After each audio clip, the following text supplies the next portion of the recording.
Good afternoon, everyone. Welcome to SMIC-ITCM Health Awareness Webinar. I'm Sister Michelle. I want to take this opportunity to thank our SMIC team who made this webinar happen. To Dr. Eddie, our president, Sister Regina, our academic team, both of you are our inspiration. Also to our tireless staff, Melissa and Shine, who are behind the scene today and runs all of these webinars. To all of our speakers, thank you so much for your generosity and share your knowledge and precious experience with us. So today is Dr. Marika. She will share with us. Welcome, Dr. Marika. Hello, good afternoon, Sister Michelle. Hi, good afternoon. Good afternoon, everybody.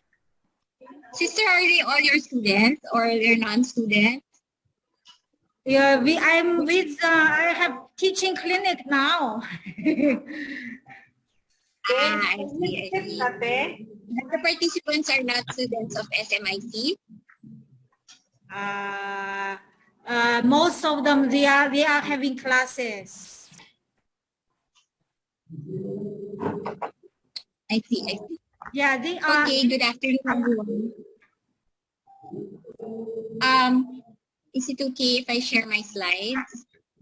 Yes, I think you can. Can you see my ano? Yes, we can see already. Okay. Good afternoon, everyone. I'm Dr. Marika Biag, and our topic this afternoon is the effect of the emotions on your health. And honestly, this is quite a daunting topic for me because it's very complex. And I apologize in advance if it's not that thorough, but I will do my best to simplify and make it easier to relate to our own lives. Okay? So just for an icebreaker, is it okay? You can explain your microphone. Can you identify the emotions in these photos? So for the first photo, what's this emotion that's being shown? The first leftmost photo. Can anyone answer?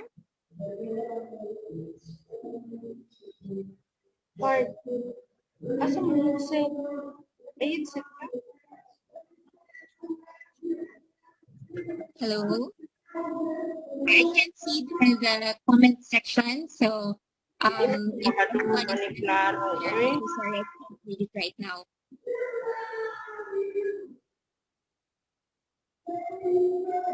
Can you identify the emotion on the left? Anyone?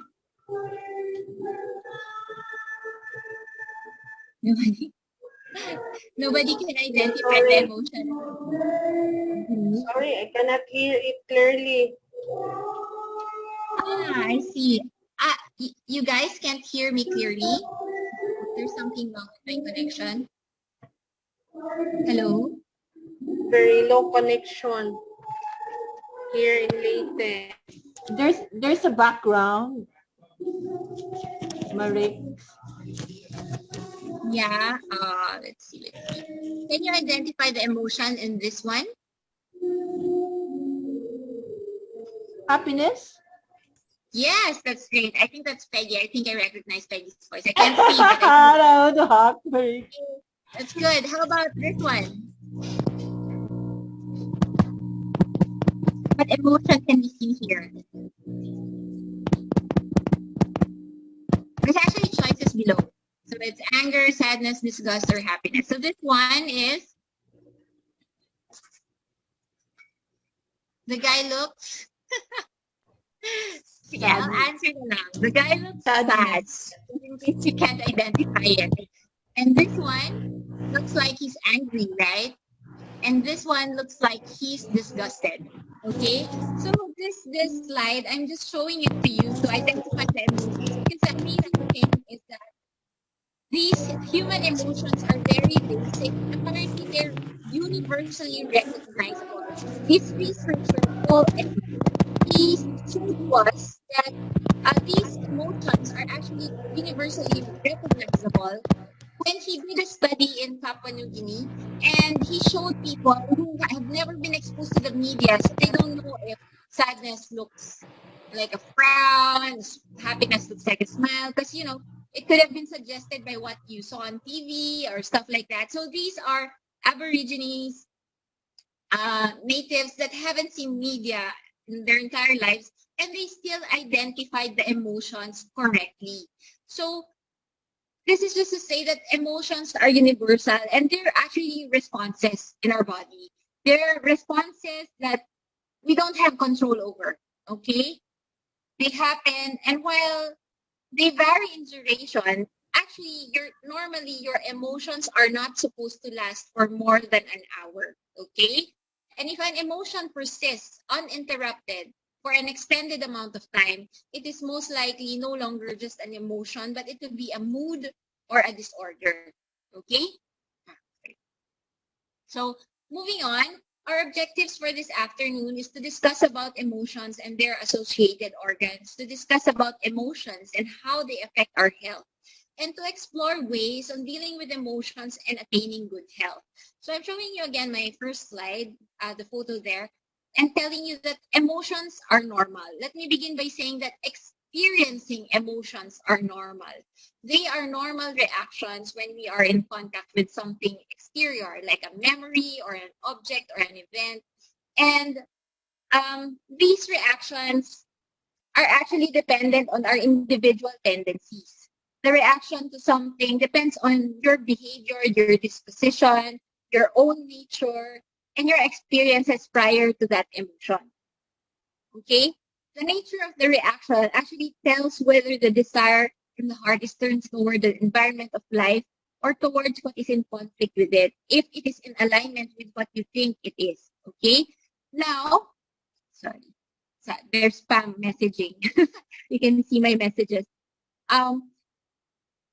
Appropriate emotions actually cause no disorder. If it is in alignment, if the emotion that you're feeling and expressing is appropriate, there is no disease there.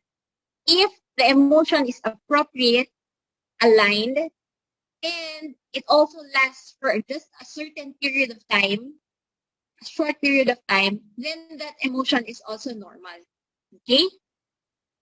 Next, we're going to define emotion in Chinese medicine as movements of qi and expressions of qi in the organs.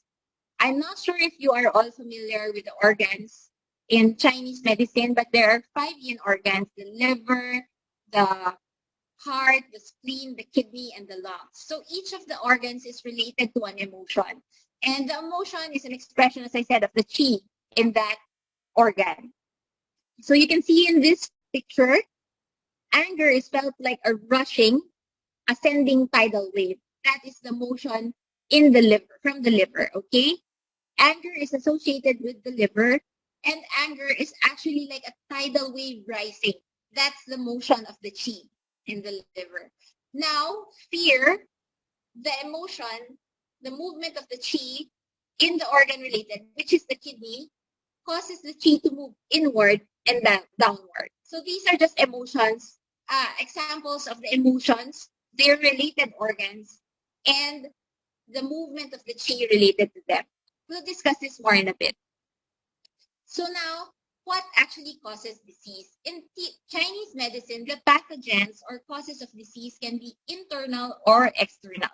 The external causes are called the 6 evils: the wind, the dryness, the dampness, the cold, heat, and summer heat. And we have the 7 emotions, which are internal, the internal causes of disease in Chinese medicine. So let's continue. TCM theory actually states that when qi is in perfect balance, we enjoy good health.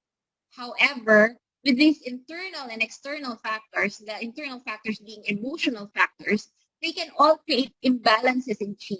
And when there is imbalance in your qi, this can eventually result in disease. Okay? So in TCM, it is believed that emotional imbalances can act as both symptoms and causes for physical issues. So overwhelmingly strong and long-lasting emotions can surpass the body's capability to handle it. These can cause a deviation in your chi and cause something called the chi constraint. Constraint means that there is no flow. It is entangled, it's blocked, it's clogged. So this clogging, the constraint, manifests as a physical disease. On the other end, if you already have an imbalance or a deviation of your chi and you have a physical disease, it can actually manifest as an emotional state. For example, when there's problems in your liver, the liver organ in the Chinese medicine, you get very irritable very often. You can see these people are very irritable. They get angry easily. So it's anger that's the emotion of the liver. So when there is a problem with the liver, it can manifest as an emotional state also. Okay? So next question is, which came first, the chicken or the egg? Okay, was it first a symptom? Was it first a cause of the disease? Did anger cause the liver problem, or did the liver problem cause the anger? So actually, some Chinese physicians like Xinyan and Zhang Zhibi attempted to differentiate emotion as symptoms and as cause of disease. However, even they actually ended up with different conclusions. They tried to do it, but I guess it is different for each person, and you have to figure out on your own what caused the disease in the patient. Is the anger a manifestation of your liver problem, or is in this patient is the extreme anger or the prolonged anger, the prolonged irritability causing the liver problem in this patient? Okay. Okay, so it's actually interesting that this study by Numenma in 2013 showed a bodily maps of emotions. Okay, so they asked participants to color the body part where they feel the emotion most. When you say anger or fear, disgust, whatever the emotion is, they drew where the anger, where the emotion is felt most. That's your red and yellow colors, and the blue is where you feel least in these emotions. Okay, so it's interesting to note that anger, if you can see here, anger is felt most at the top part. Like what I said a while ago, like liver chi rising like a tidal wave. So you can see that the anger is all on top. You can feel it all on top. There were a lot of participants in this study, and that's what it showed. Anger was felt from the top part, the upper part of your diaphragm rising upwards. That's how it felt for them. And then when you see here, you can see happiness. Happiness or joy is the emotion of the heart, and it's felt all throughout the body. Like how your heart pumps blood all throughout your body, you can actually feel the happiness or the joy all throughout your body. And sadness, beside happiness, is related to the kidneys and the grasping of the chi. So if you notice, they colored it blue here. There is less feeling in the lower part of your body. Like there's a sinking sensation. Okay? So that's what they found out. It's actually nice, this study, because they were able to map out the feelings and the emotions of the people and where they actually felt it. And it actually aligned with how Chinese medicine has described it for thousands of years already. Okay? So, as I said, how do the emotions relate to our organs? Each of the 5 yin organs in Chinese medicine is related to an emotion. For the liver, you have anger. For heart, you have joy. For the spleen, you have anxiety. For sadness, for lung, you have sadness. And for the kidneys, you have fear. Other than this, the 5 yin organs are also related to colors.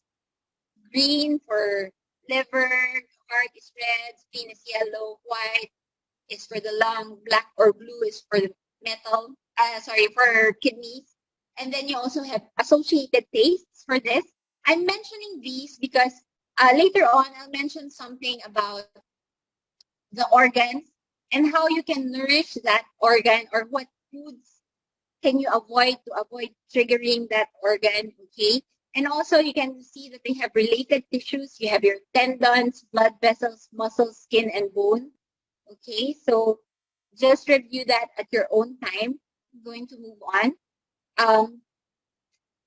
Emotions are movements of chi and expressions of chi in the organ. So I'm just going to show here that anger makes the chi rise, joy slows down the chi, shock scatters the chi. So if you can imagine like scared horses in shock running about, that's what the movement is like. Sadness dissipates chi, worry knots the chi, pensiveness knots the chi, and fear makes chi descend, as I said earlier. So all of these movements disrupt the equilibrium or the balance of the chi and can cause some stagnation or even chi deficiency and can cause phlegm in your body. So in Chinese medicine, phlegm is not good. It's not just the phlegm that you feel when you cough out. But if you imagine all the channels in your body where chi is passing, phlegm is like throwing mud into those channels or waterways where the chi is flowing. And what happens when you throw mud into something? It becomes murky. It becomes turbid. The flow becomes turbulent. Sometimes it even dries up the flow. It doesn't flow anymore when there's too much of that mud inside. So that's what the phlegm does to the flow of chi in our body. And as you can see here in this slide, I'm just emphasizing that all these emotions, they point an arrow to the right, meaning they disrupt the chi. There's chi stagnation, eventually chi deficiency, and it causes disease. Okay? Okay, let's discuss your organs one at a time. So I'm saying it's the overworked liver. Anger is the emotion of the liver. So the movement of anger is chi rising. And when it's too much, it can actually cause chi stagnation, not moving. It's because there's a block there. Okay? The color is green. The taste is sour. You'll remember that afterwards. And the liver is associated with the element of wood. Imagine a tree and the movement is growth and expansion upwards. So the liver is also responsible for the free flow of chi. I put here the overworked liver because your liver is actually a very hardworking organ. It works all of the time. But in the horary clock you can see here, okay, it's the 24 hours in our day, and each organ is given 2 hours in a day to function best. So the best time for the liver and its young organ, the gallbladder, to function is from 11 p.m. to 3 a.m. So during this time, it's the peak hour when the liver and the gallbladder function, where they make the blood, they hold the blood, or they send the blood to the organs that need it. Okay, that's what they do. Now, they also take charge that the chi flows smoothly. When you don't sleep before 11 p.m., you're awake. So the liver is not able to do its job. You're up, you're perhaps watching your telenovelas or Korean novelas, and your blood is elsewhere. It's in the brain, or you're eating, so your blood is in the stomach. So the liver cannot do its function properly. And this really, really upsets your liver. So my advice is to go to sleep before 11 p.m. That's the deepest sleep that you can have, between 11 p.m. to 3 a.m. And this is also proven by the surge of melatonin just before this time. And the peak hours of melatonin is between 11 p.m. to 3 a.m. So it's really the best time for you to sleep, to allow your liver to function well. So when your liver is not functioning well, you can have frustration, suppressed anger. You get very irritable when you wake up in the morning. And it's funny because the liver is actually associated with the eyes. And when you remember, Filipinos actually say that when they get really upset or angry, nagdilim ang paningin ko, right? Are you familiar with that? So it's actually describing the association of the liver with the eyes and anger. So that's a very interesting that I found. Another affirmation of the connection of these organs with their senses and the emotions. Okay, so how do you soothe your liver? Okay, when some people, when you're angry, when you're upset, they tell you to just walk it off. Okay, so there's actually logic in this. When you walk it off, you release the anger and avoid liver stagnation. How? It's a very good advice because the liver is in charge of the smooth flow of qi, and walking facilitates this function by moving your body. When you move your body, you have actually facilitate the movement of qi in your body, the movement and the flow of qi in your body. The liver is also associated with the sinews or the tendons, and they are responsible for movement. So movement and stretching actually keeps the tendons supple or smooth, and it avoids stagnation in your liver. A smooth flow of qi prevents liver qi stagnation. Okay? So are you guys still there? Sorry, I don't know if I got disconnected. I'm just checking. Can anybody just say hi if I'm still connected? Hello. Hi, Marika. You are. Okay, there you go. Thank you for confirming I'm still connected. Okay. So the next organ to discuss is the heart. Okay. The heart, the emotion associated with the heart is joy. Joy, the movement that it does is it slows down the qi. Another function of the heart is it houses the shen. The shen in Chinese medicine is like the mind or the spirit. Okay, so it's not just the physical organ. You also have awareness, and actually the awareness of the emotions all pass through the heart. Okay, it is said that the heart, according to Chinese medicine, is the king or emperor of all organs. So any imbalance in the other organs will also affect your heart. Okay, as I said earlier, it houses the shen. So shen, the spirit, when it's supposed to be peaceful and calm, when it's not peaceful and calm, you can have insomnia, you can have anxiety, you can have mental and emotional disorders. So other than the physical functions of the heart that like the heartbeat, the flow of the blood, it also houses the shen. So it's very important. How important is it? I'll just show you this thing that I learned. This is the, Sister Michelle, is this true? This is the, what you call this, the Chinese symbol for love. Is this correct, Sister Michelle? Yes, correct. Yes, so you see, in traditional Chinese medicine, you actually see that the heart, the symbol for the heart is in the middle of the symbol for love.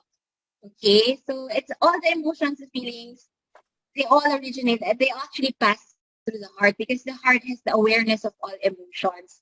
However, in the simplified Chinese, the heart is already missing.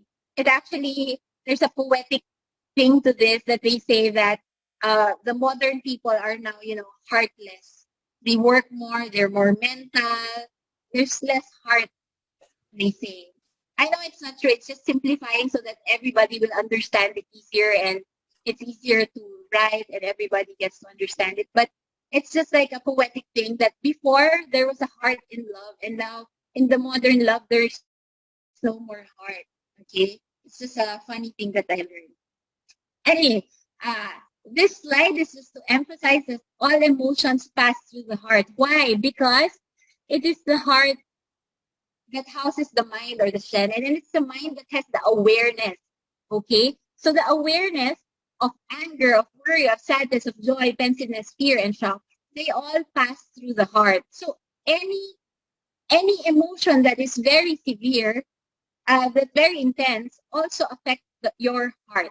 Okay, so sometimes I see in my patients, they show me their tongue, and there's actually a redness in the tip. I ask them about symptoms because that's the part for your heart and your lungs. So I ask them, do you have shortness of breath? Do you have palpitations? Stuff like that. But they say, they deny, they don't feel any of those. And then I realize it's because these patients are also stressed. And all of these stressful emotions actually pass through the heart. The awareness is the heart, and it also affects the heart. So there's the redness on the tip of the tongue because all of these emotions pass through the heart. Okay? So how do we deal with that? So there's this from Dr. Shen's Compendium of Honoring Life. There are methods of nourishing and protecting the heart. There's the method of nourishing the heart chi directly, that is via its own channel network. This means do not burden yourself with depressing thoughts. Do not get anxious about future events that may never happen. Do not dwell on things that are well in the past.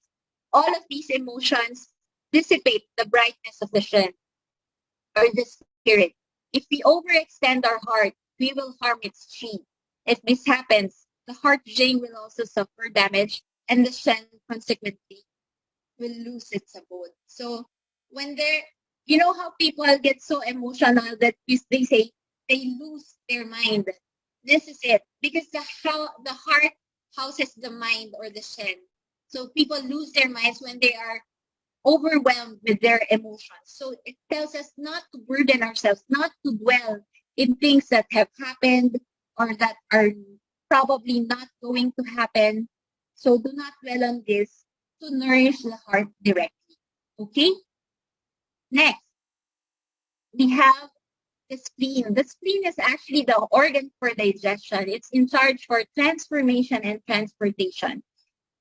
Okay? The emotion for the spleen is worry, and worry makes chi stagnate. Stagnate means stagnant, not moving. Okay? Your chi will not move if you worry too much. So when you worry too much, you can have symptoms of spleen imbalance or spleen disorder. So you're always tired. Since it's an organ of digestion, you lose your appetite. Sometimes it happens like you're really stressed for exams. For the students here, if there are any, if you're very worried about the exam, sometimes you go to the bathroom very often. You have loose stools, diarrhea. Sorry if somebody's still eating lunch, late lunch, or snacks. Because the spleen is the organ for digestion, so it also affects that. Okay. Since the chi is in charge of digestion, it's also the source of your postnatal chi. So if you do not absorb your nutrients well, you don't have appetite, you have indigestion, you have fatigue, you're always tired all the time. Okay? So if you worry too much, this can injure your spleen, or if your spleen is injured, you can worry a lot and experience all of these symptoms. So another thing that we can relate to this is rumination of thoughts. So it's like you're digesting what you're thinking about. So if you think too much, your thinking will have indigestion also. Okay? So here, the spleen is also for the spirit of Yi and Yi. There are 5 spirits of the Shen. Anyway, that's very deep, but it's also related to the spleen. And it's in charge of memory, of generation of ideas, of study and concentration, and of focus. So if you think too much, eventually you can be very scatterbrained. You can't focus on anything. And even if you try to study, you can't memorize it. So that's what happens if you worry too much and you don't allow your mind to rest. Okay? The next organ that we're going to discuss is the lung. Just to check again, sorry, can you say hi if you're still there? I might have been disconnected. Hello. Hello, yes. Thank you for confirming that you're still there and I'm still here, still connected. The organ is the lung. And our lung is our first barrier against the outside world. It's in charge of the Wei Qi, and it's our first line of defense against pathogens. So when you have problems with your immune system, it's your lungs that are first affected, okay? And it's said that grief or the sadness that is associated with the lungs contracts your chi. That's the movement. when your lung does not function well, you do not have enough qi. Why? Aside from the grain or the food that you take, this mixes with the air that you breathe, and this forms the qi that we use every day. Okay, it's the energy that we use for day to day. So when you have problems with your lungs, you have breathlessness, you have chest tightness, you can have seasonal allergies, sneezing, cough.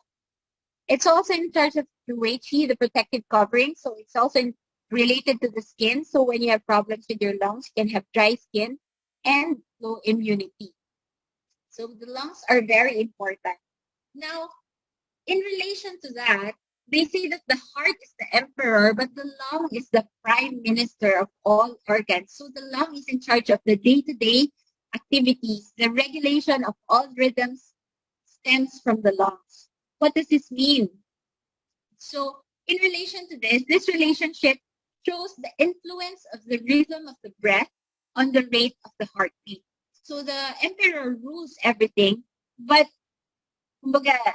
his right hand is the prime minister, the lungs. Okay, and the prime minister influences the emperor, just like the lungs. Your breath influences your heartbeat. The experiences that they tell you to calm down by just taking deep breaths. Okay, so there's this thing they call box breathing, and the Navy SEALs actually do this. They're trained to do box breathing. 4 counts, inhale, hold for 4 counts, exhale for 4 counts, and hold for 4 counts. So it's like a box. It's called box breathing. And when you control your breathing, you actually calm down, because the Navy SEALs are in a very stressful job, right? So they're trained to do box breathing to calm down their hearts, their heartbeat, their emotions, through their breath, box breathing. So it's very amazing. Another way that we can see how powerful breath, the lung, and control of our emotions is when we do Qigong. In Qigong, we move the Qi by directing our breath. So it's not just movements. If you've ever done Qigong, you actually breathe properly. You're supposed to breathe properly along with the movements that you're doing, so that you are able to direct your Qi by using your breath. Okay?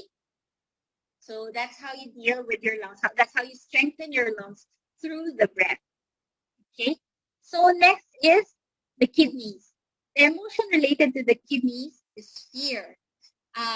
In the kidneys, you also have the jing, which is your essence, which is a very primitive part of you that you actually received, they say, from heaven or from your parents.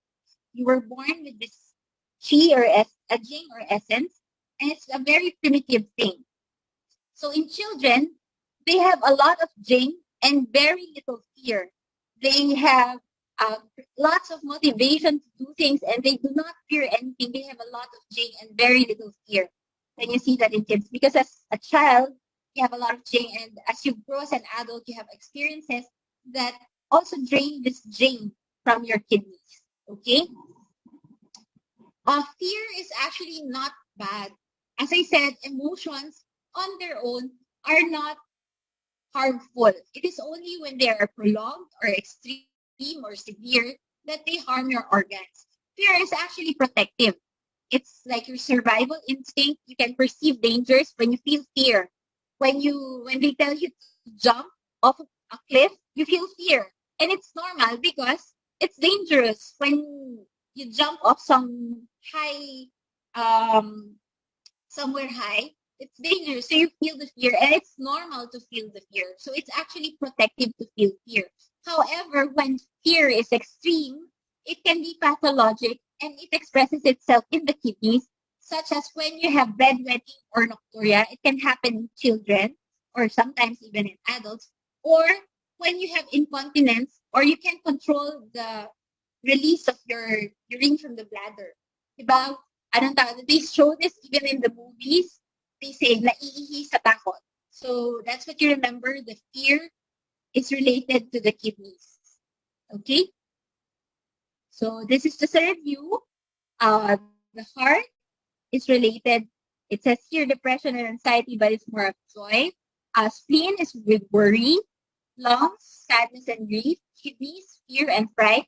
Liver is anger and frustration. Okay? Here. So, other than the generation cycle, anger generates joy, joy generates worry. This is the relationship of your organs. If any of you have taken up the basics of Chinese medicines and you know the relation of the organs with each other, you have your generating cycle and your controlling cycle. So here, I would like to focus on the controlling cycle. So focus here first. You have your liver. Liver. The emotion is anger. The anger, it says here, controls worry.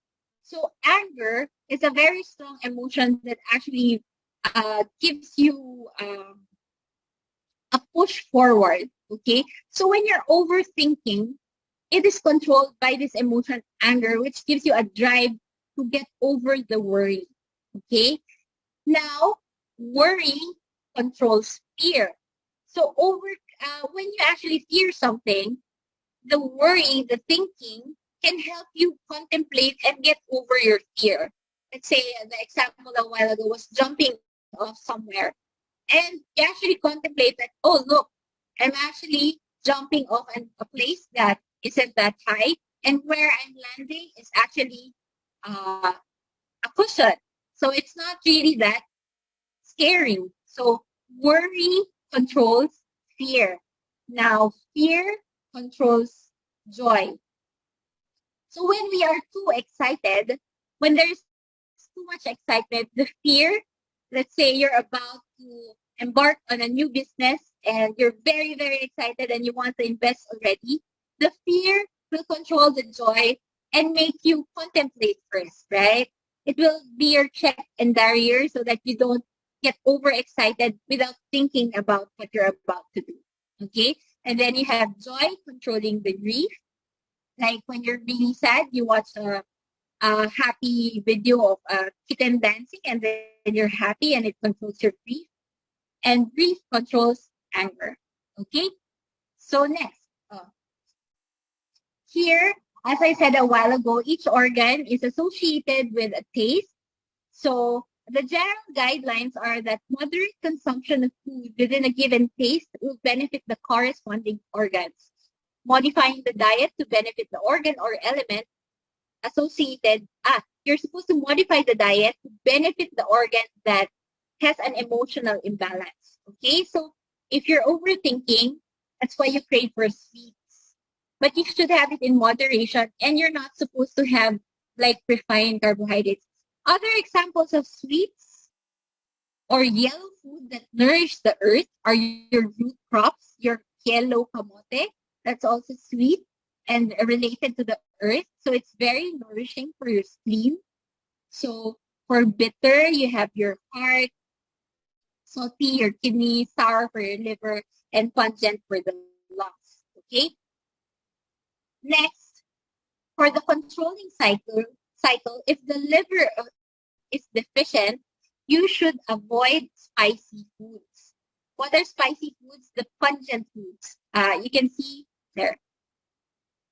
Controlling the lung controls the liver. So if there is deficiency or weakness in your liver, you avoid spicy food. If the lungs are weak, you avoid bitter food because it will over control your lungs.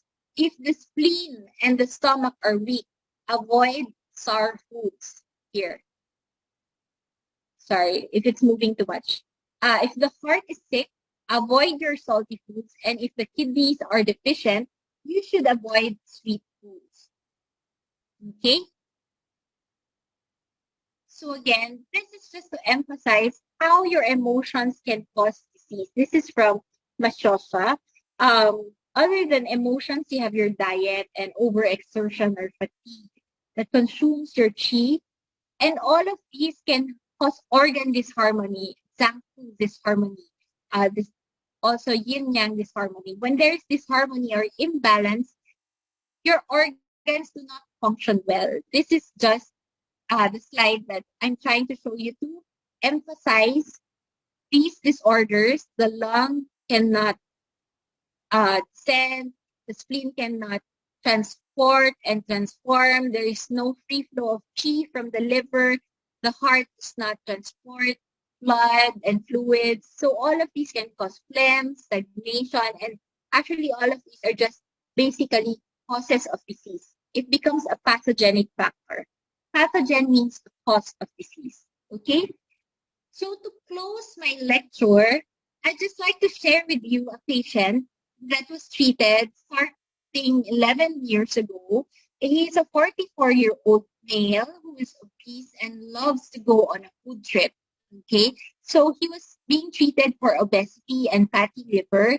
He had consistently cold abdomen with pasty stools. So if you remember, cold abdomen, abdomen digestion, pasty stools relation. So this is actually a pathology of your spleen. You can picture this person being worrying a lot. Okay. So from the left side, that's where we started. And you can see up to the third photo, this patient was actually improving. Okay. There was less swelling of the tongue, less dampness. So the treatment was continuous up until April 2021 when the patient was lost to follow up. When the patient returned a year after in April 2022, the top picture is on the extreme right, the last photo.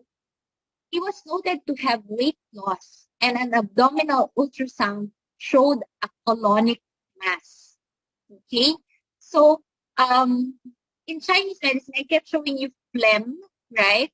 Phlegm is can manifest in the body as masses in your body. So after being lost to follow up, my question to you is, can you picture what happened in between? This was during the time of the pandemic when we had lockdowns and closures and everybody was stress eating. Nobody was sleeping right because we weren't going out. So what emotions could have led to the progression of this disease process? And what are the things that he could have done to alter the course of his progression? Emotionally, what could this patient have done? Okay, so that's all. I'll leave you with those thoughts to ruminate on, to digest. And to end, I'd like to leave this message that the birds of worry and care fly over your head. This you cannot change. But that they build nests in your hair, this you can prevent. So do not let the emotions dwell in your head. Do not let the birds of worry build nests in your hair. Just allow them to fly over your head. Allow them to pass through, but do not dwell on them. That's all. Thank you, Dr. Thank you, Marika. everyone.